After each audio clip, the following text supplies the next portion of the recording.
Muy bien, vamos a seguir aquí en Al Vuelo y ahora vamos con el bloque de Videnza que participa en Al Vuelo todos los lunes. Y para comenzar estamos con Luis Marino, él es director nacional de Amazonian Alliance, con quien vamos a hablar de la situación de la Amazonía peruana. Luis, bienvenido al vuelo. Muchas gracias por aceptar nuestra invitación, por venir a participar en el programa. ¿Cómo estás? Hola Raúl, buenas tardes, ¿cómo te va? Un gusto Bien, saludarte. bien, felizmente a los tiempos que no conversábamos, Sí, maestro. tiempo que no nos Eh, vemos. ¿Cómo va la cosa en la Amazonía? 60% del Perú está cubierto de bosques, pero no es precisamente el lugar en el que más estén puestos los ojos de nuestro país, ¿no? Bueno, sí, o sea, si tú cruzas ese dato con lo que, digamos, formalmente se mide en términos del aporte económico de ese 60% del territorio a la actividad económica, no supera el 2% del PBI, ¿no? Claro, Entonces, hay algo que no hace mucho sentido, ¿no?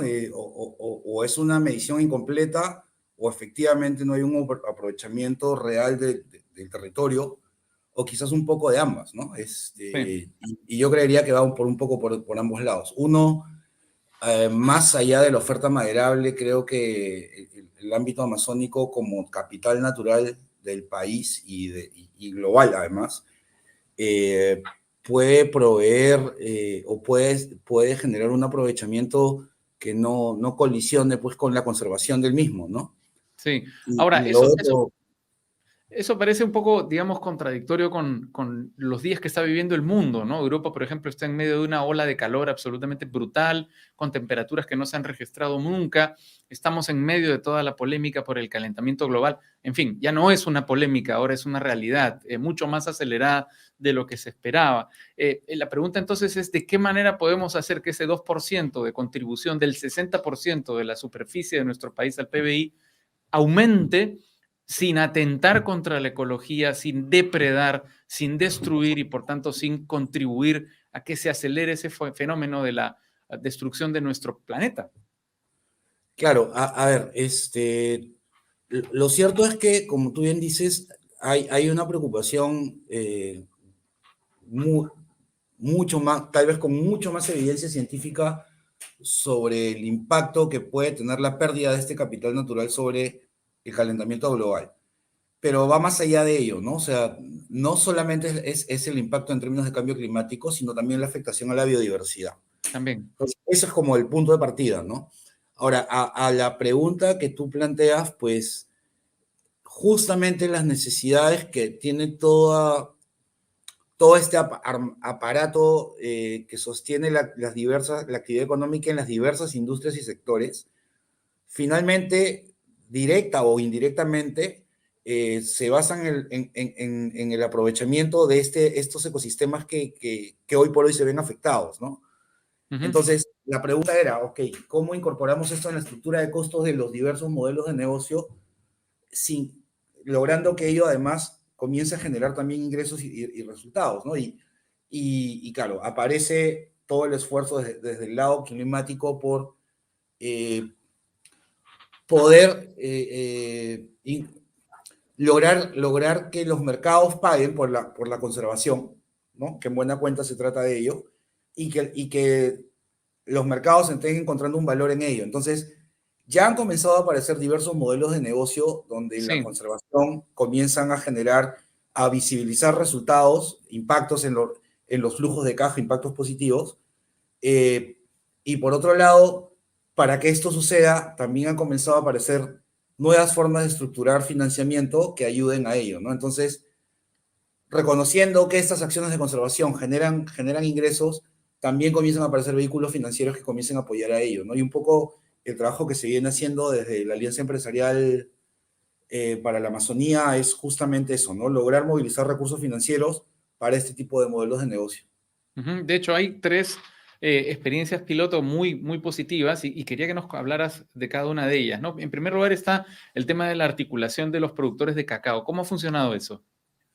Pues mira, bastante bien, porque ya, digamos, el esfuerzo que se está dando a través de una cadena que inicialmente se ha identificado como uno de los principales drivers de deforestación, han comenzado a incorporar como parte de su modelo acciones de conservación. Entonces, soluciones como la agroforestería, por ejemplo, comienzan a hacer mucho sentido, donde los ingresos ya no solamente vienen desde un producto que además está comenzando a tener ciertas exigencias de mercado, ¿no? O sea, ya no el consumo de un cacao sostenible ya no va a ser una cuestión opcional. Estamos hacia un mundo en el cual esto va a ser mandatorio.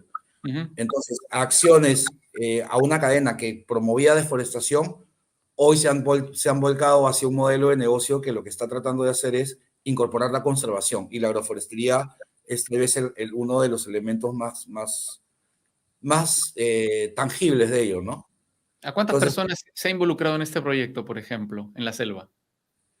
estás hablando de aproximadamente un potencial de casi 6.000 a 5.000 agricultores que están dentro de esquemas asociativos y fuera de esquemas asociativos, ¿no? Ujú. Pero en realidad el impacto es mucho más amplio, porque estas cadenas suceden en ámbitos donde además hay un importante volumen de población vulnerable, ¿no? Claro. Entonces, ya no solamente atiendes la lógica de la cadena, sino comienzas a incorporar problemáticas asociadas a la interculturalidad que antes no se veía tan claramente, a la implementación de los enfoques de género que tampoco se veían de una manera tan tangible antes, y comienzas a identificar roles de población vulnerable que comienza a beneficiarse de una nueva dinámica de mercado, ¿no? Donde Ujú.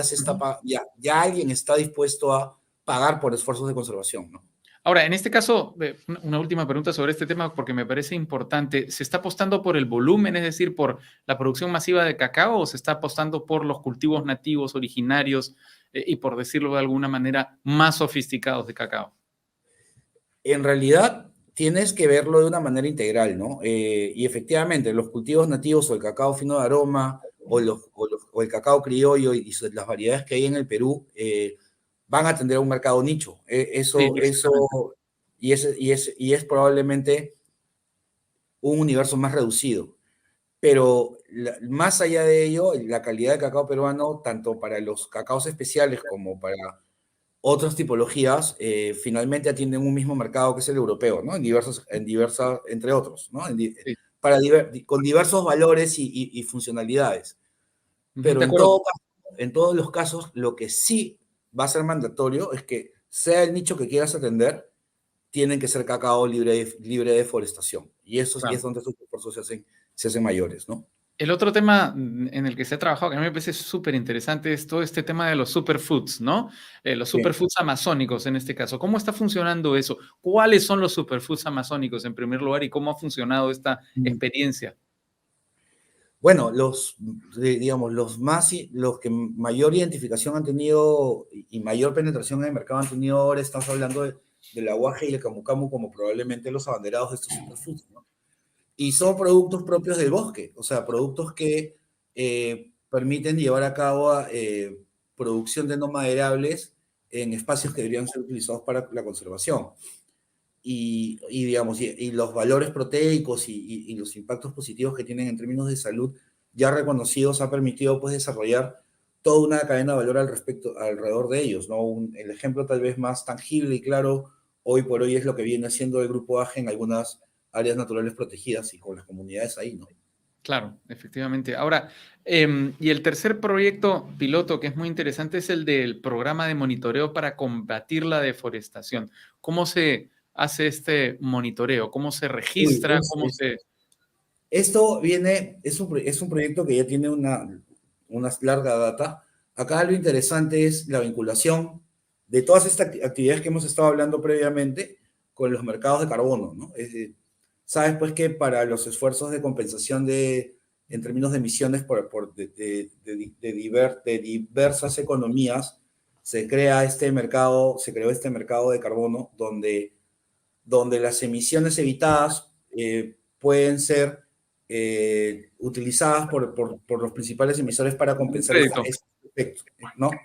Sí. Entonces, siempre ha sido un mercado bastante complejo por tratarse de un mercado artificial, ¿no? Es un mercado que se construye para un esfuerzo puntual, eh, donde no necesariamente los flujos de carbono per se permiten pues darle sostenibilidad a apuestas de negocio.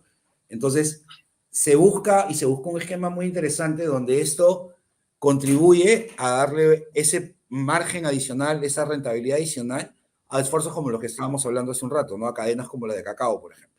Ujú, Entonces, estos bonos terminan usándose como garantías para poder acceder a financiamiento que permitan mejorar o escalar y además canalizar recursos nuevamente, ¿no? A esfuerzos de conservación. ujú. Entonces, por una u otra manera,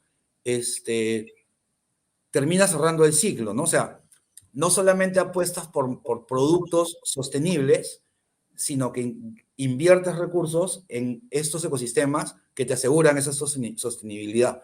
Y creo que esta es un poco la oportunidad que se nos abre para poder poner en valor este 60% del territorio y que su aporte a la dinámica económica del país tenga un potencial mucho mayor, ¿no? Ujú, de acuerdo.